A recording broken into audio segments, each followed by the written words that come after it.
मुर्गी की दुकान। राजापुर नामक गांव में राज सिंह नाम का एक व्यक्ति मुर्गियों का व्यापार करता था। उसके पास सोमनाथ नामक एक नौकर भी काम करता था। सोमनाथ को राज सिंह प्यार से सोमू कहकर पुकारता था। एक दिन राज सिंह सोमनाथ को बुलाकर यह कहता है, अरे ओ सोमू, आज काम पर आने में बहुत देर लगा दी। क्यों भाई? सुबह ही मुर्गियों को ट्रक से उतारकर दुकान में रखना पड़ता है और मैं तुम्हें क्या काम करने के लिए बोला और तुम क्या कर रहे हो? ग्राहकों के दुकान में आने से पहले ही हमको सब कुछ तैयार करके रखना चाहिए ताकि ग्राहक आते ही हमको कोई परेशानी ना हो। इसलिए मैं तुम्हें काम करने के लिए पैसे देता हूं। क्या हुआ? तुम ऐसा क्यों कर रहे हो? मैं एक दिन काम पर देर से आया तो आप मुझे इस तरह से बातें सुना रहे हैं। ये ठीक नहीं है। हर दिन मैं बहुत मेहनत करता हूँ। हर सुबह 4 बजे उठकर मुर्गियों को ट्रक से उतारकर साफ करके आपके आने तक सब कुछ तैयार रखता हूँ। ठीक है सोमू, अब मैंने तुम्हें ऐसा क्या बोल दिया जो तुम इतना दुखी हो रहे हो और तुम्हें इतना गुस्सा आ रहा है?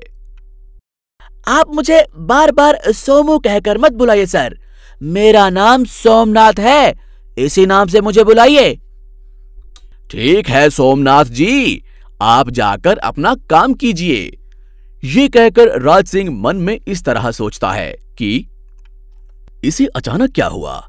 इतने सालों से स्नेह प्रेम में रहता था, एक साथ इसे इतना घमंड क्यों आया होगा? इस तरह सोचते हुए राज सिंह अगले दिन सोमनाथ के घर के पास जाकर खिड़की में से देखता है। सोमनाथ एक पेटी में से एक हीरो का हार बाहर निकालकर उसे देखकर बहुत खुश होने लगता है। ये सब कुछ राज सिंह देख लेता है। ओहो, तो ये बात है। उसके अंदर घमंड आने का कारण हीरो का हार है। इसके पास ये हार आया कहां से होगा? ठीक है, हमें इस बात से क्या मतलब। यदि वो काम करना चाहता है तो मैं उसे काम पर रखूंगा, नहीं तो काम से मना करके वापस भेज दूंगा। बाद में एक दिन राज सिंह समीप के शहर में कुछ काम के लिए जा रहा था। साथ में सोमनाथ को भी आने के लिए कहता है।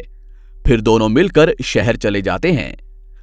वहां पर सारा काम करने के बाद सोमनाथ राज सिंह से कहता है, राज सिंह जी, आप 10 मिनट मेरा इंतजार कीजिए। मुझे कुछ जरूरी काम है। मैं जाकर उस काम को निपटा कर आता हूं। आने के बाद हम दोनों घर को लौट जाएंगे। ठीक है, जाइए, तुरंत लौट कर आइएगा। सोमनाथ चला जाता है। फिर आधे घंटे के बाद अपना मुंह लटकाकर वापस लौटता है। सोमनाथ जी, क्या हुआ? इस तरह क्यों बैठे हो? कुछ परेशानी में हो क्या? अगर कोई परेशानी है तो मुझे बताओ, उस समस्या का समाधान निकालेंगे। आप मुझे अब से सोमू कहकर बुलाइए सर। सोमनाथ जी कहकर मत बुलाओ। मुझे जी सुनने में बहुत शर्म आ रही है। मैं एक दिन घर जा रहा था, तब मुझे रास्ते में एक हीरो का हार पड़ा हुआ मिला। सर, मैं उसे हीरे की दुकान में बेचने के लिए गया, तब दुकानदार ने कहा यह तो नकली है। मैंने तो सोचा था इस हार को बेचकर मैं बहुत ही अमीर बन जाऊंगा, पर ऐसा कुछ भी नहीं हुआ। मेरे सारे सपने अधूरे रह गए सर। मुझे माफ कीजिए। आपके पास काम करते हुए मैंने आपका बहुत दिल दुखाया और मैंने बहुत ही गलत व्यवहार भी किया। इस बात का पश्चाताप मुझे हो गया है। कल से मैं बहुत लगन और मेहनत के साथ काम करूंगा। अरे सोमू, पराया धन खाना बहुत गलत बात है। यदि वो हीरो का हार असली भी होता तब भी तुम्हें उसे बेचना नहीं चाहिए। जिसका है उसे लौटाना चाहिए। तुम में जो घमंड आया था ना, उसका कारण ये हीरो का हार ही हो सकता है। इस बात का मुझे पहले से ही पता था, लेकिन मैं तुम्हारे मुंह से सुनने का इंतजार कर रहा था। मेहनत करके पैसा कमाना चाहिए, ना कि पराये धन पर लालच करना चाहिए। हमेशा मेहनत का फल मीठा होता है। आपको हमारी ये कहानी कैसी लगी, हमें कमेंट करके जरूर बताएं। और यदि आप ऐसी ही और भी कहानियां सुनना चाहते हैं तो हमारे चैनल को सब्सक्राइब करना ना भूलें। लालची डबिंग आर्टिस्ट। एक शहर में राजू नाम का एक डबिंग आर्टिस्ट रहता था। वो शॉर्ट फिल्म्स और छोटी मोटी मूवीज में डबिंग करता था। वो इतना पॉपुलर हुआ कि वो बहुत ही लालची किस्म का आदमी बन गया था। वो अपने काम को श्रद्धा से नहीं करता था। वो बिल्कुल भी मेहनत नहीं करना चाहता था। वो हमेशा ज्यादा पैसों की डिमांड करता था, इसलिए उसे ज्यादा ऑफर्स नहीं आ रहे थे। जिस ऑफिस में राजू काम करता था, उस ऑफिस का मैनेजिंग डायरेक्टर राज सिंगा राजू को डांटता रहता था। राजू ऑफिस कभी समय पर नहीं आता था और ना ही कोई काम ठीक से करता था। राजू अपने एमडी राज सिंगा की नकल उतारता था। एक दिन राजू राज सिंगा के बेटे से राज सिंगा की तरह बात करता है। अरे ओ कृष्णा, हमारे ऑफिस में राजू नाम का एक लड़का है। वो बहुत ही मेहनती और ईमानदार लड़का है। वो जब भी तुम्हें मिले आदर से बात करना। अच्छा चलो ठीक है, मैं असल बात बताना तो भूल ही गया। मैं एक आदमी को भेज रहा हूं, तिजोरी में से 20,000 रुपए निकालकर उसे दे देना। कृष्णा अपने पिता की आवाज समझकर उस आए हुए आदमी को 20,000 रुपए निकालकर दे देता है। थोड़ी देर बाद राज सिंगा घर पहुंचता है। कृष्णा राज सिंगा से कहता है, पिताजी, मैंने उस आदमी को 20,000 रुपए दे दिए। किस आदमी को? वही आदमी जिसे आपने भेजा था और आपने फोन पे 20,000 देने की बात कही थी ना। मैंने तुम्हें कोई फोन नहीं किया, चाहे तो डायल्ड लिस्ट में देख लो। पिताजी, आपने अपने नंबर से नहीं, किसी अनजान नंबर से फोन किया था। मैंने किसी अनजान नंबर से कॉल नहीं किया। मेरे पास बस एक ही नंबर है, वो भी तुम्हें मालूम है। मुझे अगर कॉल करना है तो मैं अपने नंबर से फोन करूंगा, तुम्हें दूसरे नंबर से फोन क्यों करूंगा? एक काम करो, तुम्हारे पास जो नंबर आया है वो नंबर फिर से डायल करो। फोन स्विच ऑफ आ रहा है पिताजी, तो फिर किसने कॉल किया? इधर राजू अपने भेजे हुए आदमी से 20,000 रुपए लेकर कुछ दिन आराम से गुजार लेता है। जब उसके पास 20,000 रुपए खत्म हो जाते हैं तो फिर से कृष्णा को कॉल करता है। मैं आदमी भेज रहा हूं, 15,000 देके भेजना। जी पिताजी। इस बार कृष्णा बहुत ही होशियारी से उस आए हुए आदमी से कहता है, मेरे पास कैश नहीं है, चेक देता हूं, ले जाओ। वो आदमी चेक लेकर वहां से चला जाता है। अगले दिन कृष्णा अपने पिता से, पिताजी, कल जिस आदमी को आपने भेजा था उसको मैंने 15,000 दे दिए। क्या? मैंने किसी को नहीं भेजा। हम फिर से बेवकूफ बन गए। नहीं पिताजी, इस बार ऐसा नहीं होगा। मैंने उस आदमी को चेक दिया है। अगर वो चेक क्रेडिट करेगा तो हमें उसके अकाउंट डिटेल्स पता चल जाएंगे। राज सिंह तुरंत बैंक में फोन करके उस चेक को क्रेडिट करने वाले की डिटेल्स लेता है और उस पते पर जाकर उस आदमी की अच्छे से धुलाई करता है। वो आदमी घबरा जाता है और राजू का नाम बोल देता है। राजू हूबहू आपके जैसी बात कर सकता है। उसने फोन पर बात करके पहले भी पैसे ले लिए थे, तब आकाश था, इसलिए वो पकड़ा नहीं गया। पर अब यहाँ कैश ना होने की वजह से सारी बात सामने आ गई। तुरंत राज सिंह राजू को बुलाकर उसकी अच्छे से धुलाई करते हैं और पुलिस के हवाले कर देते हैं।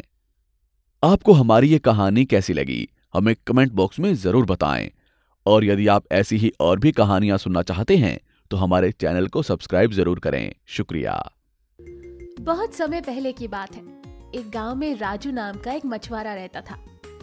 वो हर रोज सुबह सुबह मछली पकड़ने निकल जाया करता था और मछलियां पकड़कर बाजार में बेच देता था और रास्ते में चलते वक्त चिल्लाता हुआ कहता था, मछलियां ले लो, ताजी ताजी मछलियां ले लो, ताजी ताजी मछलियां। ऐसे ही उसकी जिंदगी कट रही थी। पर एक दिन मछलियां पकड़ते वक्त उसके जाल में एक सुनहरी मछली लगी जो काफी चमक रही थी। मछली को देखकर वो सोचने लगा, ये कैसी मछली है, मैंने पहले तो कभी नहीं देखी। तभी मछली बोलती है, मैं जल लोक में रहती हूँ, यहाँ घूमने के लिए आई थी और तुम्हारे जाल में फंस गई। कृपया मुझे मारना मत। इसके बदले मैं तुम्हें हर रोज ढेर सारी मछलियाँ दूंगी और तुम्हें मछली पकड़ने के लिए नहीं आना पड़ेगा। राजू सब सुनकर कहता है, ये क्या कह रही हो? तुम तो खुद ही एक मछली हो, तो तुम भला मुझे मछलियाँ कहाँ से दे सकती हो? जादुई मछली ने जवाब दिया, मैं एक जादुई मछली हूँ। कृपया करके आप मुझे अपने साथ ले चलो और अपने घर में मुझे रहने के लिए एक छोटी सी जगह दे देना। मैं हर रोज तुम्हें एक टोकरी भर के मछलियाँ दूंगी। जब तुम्हारी गरीबी दूर हो जाए तो मुझे वापस यहाँ छोड़ देना। मैं अपने जल लोक यानी अपने घर चली जाऊंगी। राजू को मछली की बात पसंद आई। उसने कहा, हाँ ठीक है, चलो फिर। राजू उस जादुई मछली को लेकर अपने घर आ जाता है। घर में उसकी पत्नी होती है। राजू एक कांच का डिब्बा देखकर उसमें मछली को छोड़ देता है। राजू की पत्नी हैरान भरी नजरों से मछली को देखती है और मछली के बारे में पूछती है। अजी, ये तो बड़ी सुंदर मछली है, क्या है ये? राजू बोलता है, ये मछली जादुई मछली है। अब हमें और मछलियाँ पकड़ने की जरूरत नहीं, ये हमें मछलियाँ देगी। ये बोलकर दोनों भोजन करने के लिए चले जाते हैं। अगले दिन सुबह राजू जब नींद से उठकर अपना सामान लेकर घर के दरवाजा खोलता है तो देखता है कि घर के बाहर 3 टोकरी भरकर मछलियां रखी हुई है। राजू देखकर खुश हो जाता है और खुशी के मारे अपनी पत्नी को बुलाता है। अरे देखो, जल्दी बाहर आओ, देखो कितनी सारी मछलियाँ। ये सुनकर राजू की पत्नी तेजी से बाहर आती है और मछलियां देखकर वो भी हैरान हो जाती है। राजू सारी मछलियां वैसे ही लेकर बाजार चला जाता है और बेचने लगता है। दूसरे दिन भी जब राजू दरवाजा खोलता है तो बाहर ढेर सारी मछलियां मिलती है। राजू फिर से सारी मछलियां बेच देता है। ताजी ताजी मछलियाँ ले लो, ताजी ताजी मछलियाँ। धीरे धीरे राजू काफी अमीर होता जा रहा था और गांव का सबसे अमीर व्यापारी बन गया था और उसके घर भी काफी आलीशान बन चुका था। पर एक दिन जब राजू घर पर था तो मछली उससे कहती है, राजू, अब तुम गांव के सबसे अमीर आदमी हो, क्या अब तुम मुझे नदी में छोड़ाओगे? बात सुनकर राजू मछली को उठा लेता है नदी में छोड़ने के लिए। तभी वहां उसकी पत्नी आ जाती है और वो उसे रोक लेती है। पत्नी की बात सुनकर राजू के मन में भी लालच आ जाता है। हम तुम्हें छोड़ देंगे, लेकिन थोड़ा और अमीर बनने के बाद। ये कहकर वो उस मछली को फिर से उसी डब्बे में रख देता है। एक दिन राजू की पत्नी बोलती है, क्यों ना हम इस मछली को राजा को बेच दें, फिर तो रोज रोज की मछलियों से छुटकारा मिल जाएगा। राजू को उसकी बात बहुत सही लगती है। बात तो तुम बिल्कुल सही कह रही हो, मेरे दिमाग में ये पहले क्यों नहीं आया। कल ही मैं राजा के पास जाऊंगा इस मछली को लेकर। अगले दिन राजू राजा के पास जाता है और सारी बात उसे बताता है। राजा उसकी बात सुनकर कहता है, अगर तुम्हारी बात सही निकली तो मैं तुम्हें उस मछली के बदले 20 गांव उपहार में दूंगा, और अगर ये गलत बात हुई तो तुम्हें अपना बाकी जीवन कारागार में बिताना पड़ेगा। दूसरे दिन राजू उस मछली को लेकर राजा के घर पहुंचता है। तब तक मछली की चमक जा चुकी थी, वो अब आम मछली जैसी लग रही थी।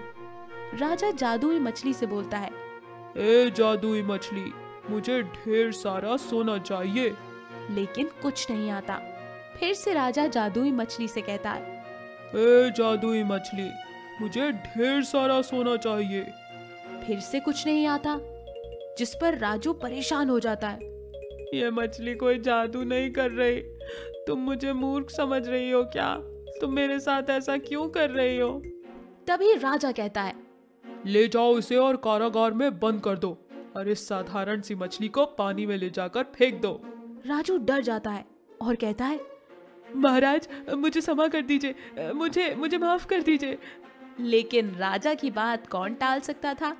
राजू को उम्र भर के लिए कारागार में बंद कर दिया जाता है और दूसरी तरफ सैनिक उस जादुई मछली को वापस नदी में छोड़ देते हैं।